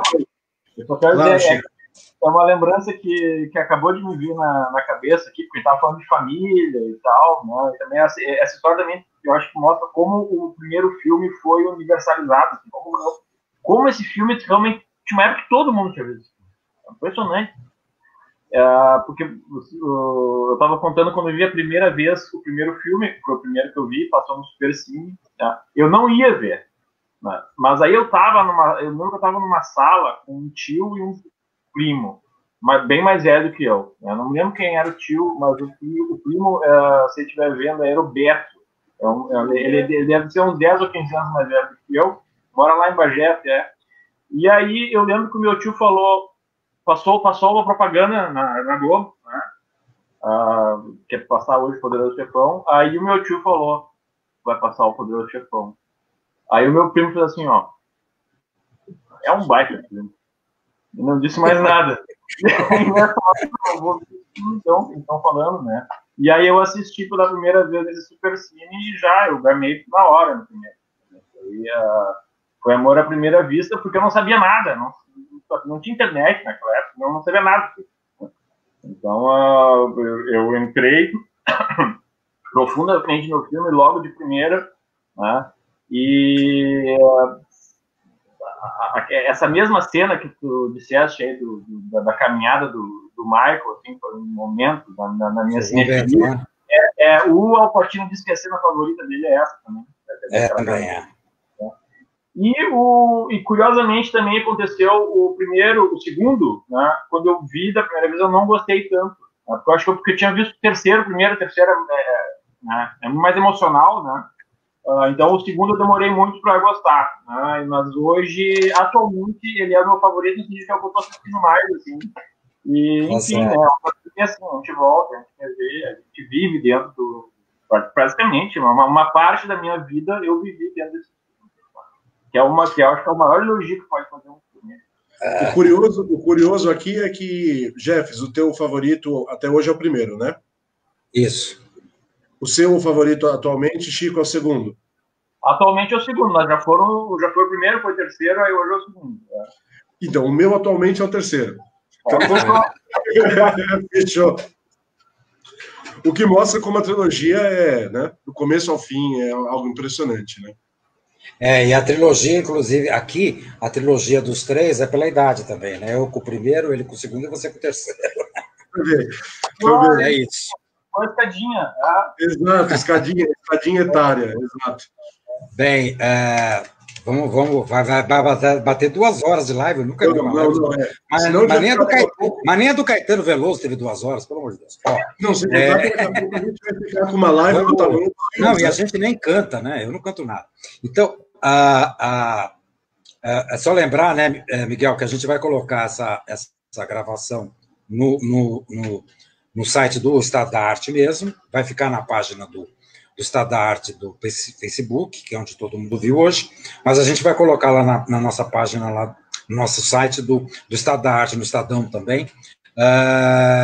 E essa é uma outra coisa que a gente esqueceu de dizer no início, mas eu e o Miguel já conversamos, a gente ainda não combinou com o Chico, mas a gente vai vir com outras lives aí sobre cinema, e a gente tem vontade, né, Miguel, a gente quer explorar bastante o Chico, principalmente que a gente quer falar com ele sobre cinema japonês. Então, o Chico é um dos caras que mais saca cinema japonês, ele adora cinema japonês, eu e o Miguel também, mas eu acho que o Chico é um estudioso mesmo, não é à toa que ele está fazendo a série Cinema Samurai lá para o Estado da Arte. Então, eu já vou adiantar aqui que a gente vai fazer uma live disso. Ele não sabia, mas ele já está convocado. Mas agora já está dentro. E já está dentro, não vai poder dizer nada, né? Lembra, Miguel? A gente conversou isso há um tempo já, e aí vou aproveitar publicamente para assumir esse compromisso já.